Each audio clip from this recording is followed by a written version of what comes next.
ආයුබෝවන් කියලා පිළිගන්නවා අදත් අපේ වෙල්ඩමැක්ස් YouTube channel එකට.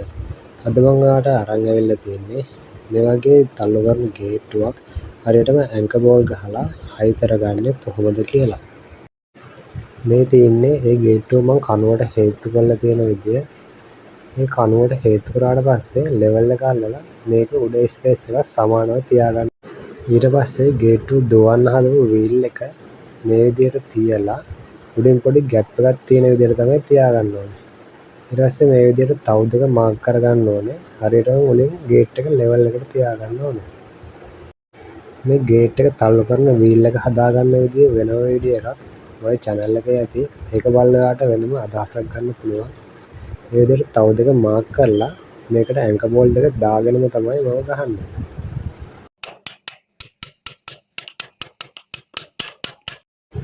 මේ විදිහට එක පැත්තක බැකට් එක හයි කරගත්තට පස්සේ කණුවේ අනිත් පැත්තෙනුත් බැකට් එකක් හයි කරගන්න ඕනේ. නැත්නම් ගේට් එක වැනෙන්න ගන්නවා හරියටම සෙට් කරගන්න අමාරු වෙනවා. ඒ වගේම මේ පැත්තේ ඇන්කර් බෝල් ගහනකොට විශේෂයෙන්ම අර තිබ්බ ගැප් එක තියලා තමයි ඒක හයි කරගන්නේ. ගේට්ටුව දුවන බැකට් එක හයි කරගත්තට පස්සේ ගේට්ටුව හේතු වෙලා ලොක් එක වැටෙන බැකට් එක තමයි මම මේ අල්ලගෙන ඉන්නේ. ඔයාලට ඒක හයි කරන විදියත් මේ වීඩියෝ එකෙන් බලන්න පුළුවන්. මේ බැකට් එක තියාගත්තට පස්සේ ඒකට ගහන ප්ලේට් දෙක මේ විදියට මාක් කරලා ඒ දෙක වෙනම ප්ලේට් එකකින් සම්බන්ධ කරගන්න ඕනේ අර බැකට් එකට පාස් කරන්න පුළුවන් විදියට. ඒකටත් ඇන්කර් බෝල් දෙකක් තමයි මම පාවිච්චි කරන්නේ.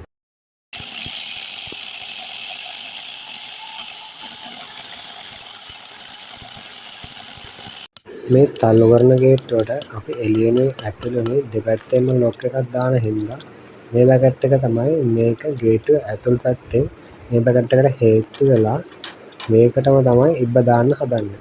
ඒ වගේම ගේට්ටුවේ එළියෙන් වෙනම බැකට් එකක් හදනවා.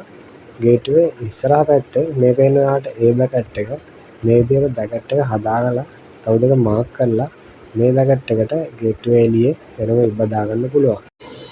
මේ මං ගේට්ටුවේ රේලින් එකට පාස්සන්නේ ගේට්ටුව තල්ලු කරාට පස්සේ ගේට්ටුව එහාට යන්නේ නැති වෙන්න රෝදේ ඇවිල්ලා හේතු වෙන විදියට කෑල්ලක් තමයි මේ පාස්සන්නේ.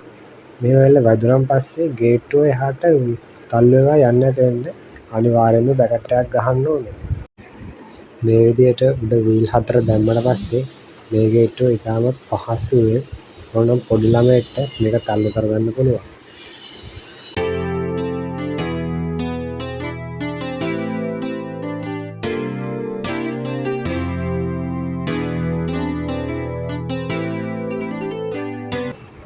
මේ තියෙන්නේ අපි මේ විදිහට හයි කරපු තල්ලු කරන ගේට්ටුව. ඔයාට මේ වගේ ගේට් එකක් සාමාන්‍යයෙන් පැය එකහමාරක් වෙන කාලය තුල සම්පූර්ණයෙන්ම ඇන්කර් බෝල් ගහලා හයි කරගන්න පුළුවන්. ඒ වගේම මේ ඉස්සරහින් ගහලා තියෙන හැන්ඩල් එක ඔයා ගහ ගන්නකොට ගේට්ටුව ඇතුළට යන විදිහට බට වාසියක් තියලා තමයි ගහන්න ඕනේ. නැත්නම් ඇතුල් පැත්තෙන් දාන ලොක් එක දාන්න බැරි වෙනවා මේ හැන්ඩල් එක කණුවේ වැදිලා. ඒ වගේම මේ බැකට් එකේ හැම ඇන්කර් බෝල් එකකටම වෙල්ඩින් ටැග් එකක් තියන්නත් අමතක කරන්න එපා. මේ ගේට්ටුව තල්ලු කරන මේ වීල් එක දැම්මට පස්සේ මේ උඩ බාර් එක හීරෙන්නේ නැති වෙන්න සම්පූර්ණයෙන්ම ගේට්ටුව තල්ලු කරගන්න පුළුවන්. මම හිතනවා අද වීඩියෝ එක ඔයාලට වැදගත් වීඩියෝ එකක් වෙයි කියලා.